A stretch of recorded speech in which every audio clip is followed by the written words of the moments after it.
Hi, everyone. I'm Catherine Anaya, and welcome to Conversations with Catherine. I am very excited to have three fabulous guests with me today. They are Rex Albright, who is the CEO of the Arizona Burn Foundation, Lindy Smith and Nikki Shaffer, co-chairs of the 2020 Festival of Trees virtual gala.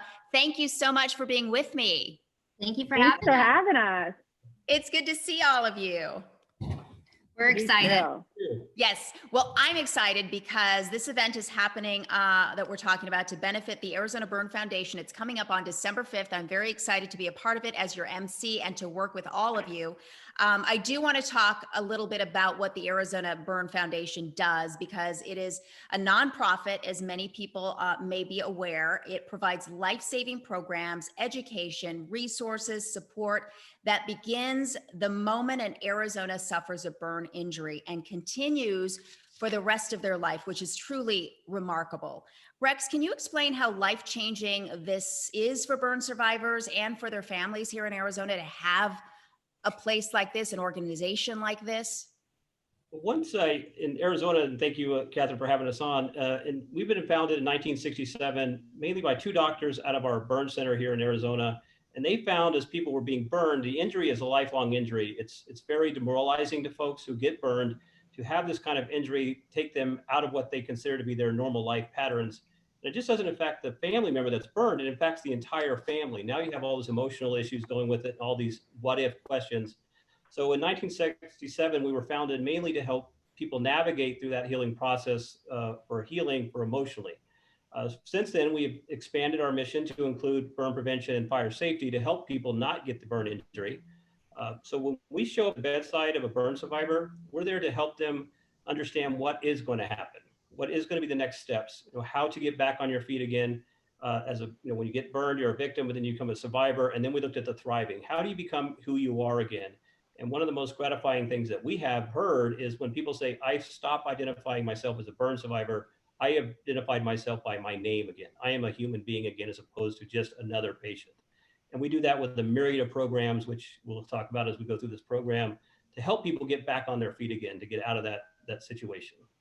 Well, it really is life-changing. As you mentioned, you've been impacting survivors for so many years and their families. Can you talk a little bit about the three-pronged approach that you have with your programs, Prevent, Survive, and Thrive? Yeah, again, the prevention is the key. We want to stop people from having these burn injuries. So we have been on a 5-year mission specifically with Milo and Moxie to help families and children understand what is hot, what is not. It's kind of basics, theories about burn prevention, fire safety. So teaching kids at an early age, preschoolers up, and then having them involved in it and interactively involved in how to understand not to get burned. Then the survive mode. Once you are a burn survivor in the hospital, how do we get you from the mindset of, okay, I'm a burn survivor, everything has changed, to understanding that this is happening, but we're going to move you forward through this healing journey, and whatever you need to do, whether it's physical therapy, emotional therapies, to get you to see other folks who have survived this and move forward. And then how do we get you to that next level of life, of quality of life, which is positive. And then the thriving model, again, is when you are able to identify yourself and say, I am a productive person again. I'm not just a burn survivor. I am just part of this community, and I want to give back. And then that's the thriving part. When we have our burn survivors came up and tell us, I want to help the next burn survivor. So they're the ones who come in to volunteer with us at the bedside again. It's a SOAR program, as we call it. So they're actually giving back in their way of saying, I lived through this, my family lived through this, you can live through this too. And that's the Thrive model that we shoot for. So that's and I'm sure that's so impactful for a burn survivor and their families to talk to somebody who has also experienced the same thing. Can you talk to me a little bit about some of the programs that you provide when you talk about those three components? Because I know there's everything from camps to retreats, and it's not just for the person who's been affected, but also their caretakers and their families. I mean, it really is all encompassing, right? Yeah, because burn doesn't happen to an individual, it happens to an entire family, and whatever that looks like in their dynamic in their home. So what we do is we do from the bedside, we talk to them about what they can do and what they should be doing to help as a family member to their survivors take care of some of that stress. So we offer immediate, what we call crisis care service programming. So if someone says, well, my burn survivor is our breadwinner of our family, so we take some of their financial burden for paying rent or paying mortgage payments to get that stress level down a little bit. Or then, that's my little young child, and now my child's burned. How do we get him back into the school setting or out in public again So we do a reentry program for these young children so they can come back into school feeling confident with their scars if they do have visible scars. They're not having to be looked at differently in their school. So we do that program right away for them. And that's more of the crisis level treatment that we offer. Then when we go into camps and retreats, we have family camps that includes the siblings. Because siblings, when you get a family burn with a child, you have the other children who are feeling like, oh, they get all the attention and they don't understand this is a burn injury. It's not something they're getting attention for. It's something that happened.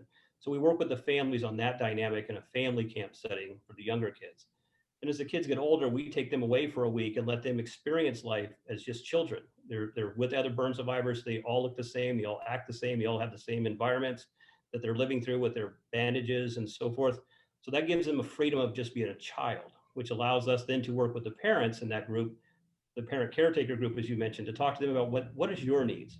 Because every parent who's struggling with this also has a life. They have their own jobs. They have their own other children. They have their spouses they're working with. So how do we navigate through them emotionally to let them see that there's a life for them as well? And there's a quality of life they need to take care of themselves to be able to be the best they can be for their child or their parents that they're taking care of. And then we go into young adults. When you're 16, 17, 18 years old getting burned, that's a whole different aspect of life that you're dealing with. You're trying to get your first job, you're looking at maybe relationships. So we're working with them navigating through our young adult retreats about how to navigate that issue. How do you navigate having a quality of life when you're 20 years old as a burn survivor?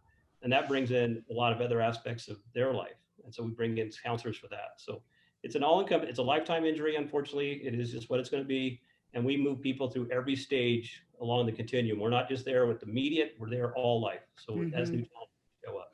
Well, that is so beautiful that you are able to provide all of these services for every point of life through this experience. And that's why the event on December 5th is so important, because we need to raise money to continue to fund programs like this and transform lives the way you've been doing. So it's the 22nd annual Festival of Trees Gala it's going to happen virtually because, like a lot of things, we've had to pivot. So let's talk a little bit about what people can expect. Nikki is the director of special events at the farm, and Lindy is events manager for the 100 Club of Arizona. You both have extensive experience in creating magic, making magic happen. What can folks expect at this year's event, and how can they participate? Well, let's just say I have a lot of experience, but not a lot of experience for virtual events. So it has been a real challenge and really very exciting this year just to see what we all are capable of. And we've worked very, very hard to make sure that we can continue to bring the magic of Festival of Trees to your home this year. So this year, we've got a lot of exciting things going on. We get to really showcase the designers that work so hard on these Christmas trees every year and give, some kind of key decorating tips and things like that just for everyone this year in their home. We're also going to be highlighting, of course, some amazing families that have been involved with these programs for several years. We've done something a little bit new this year. We have brought in a designer that's going to be doing a raffle tree this year. So everyone has an opportunity to buy a raffle ticket and potentially get this beautiful tree delivered to their home, which is really, really exciting. We've never done that before. We have some highlighting cocktails, so everybody can make some cocktails before the gala. We've also got some really great stories just about ABF and just what everyone is all about, just like Rex was just talking about. So it's really still going to be, I think, all of that magical piece that everyone gets to have. It's just not in person. So we really, really hope that, our goals are still met and we still can continue to have this beautiful party.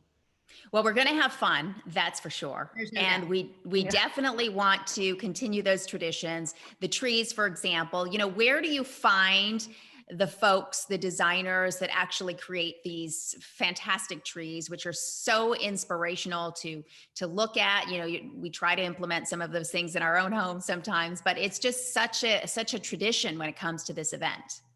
Right. I think, Rex, you probably can answer this a little better than me, but I know that a lot of them have been involved for so many years and it's almost evolved into other designers that are interested, or maybe they have a floral background, or maybe they're artists, just all of these kind of people from different walks of life that want to get involved. And they're so talented that it's all become this just amazing, almost piece of art when it comes to each tree.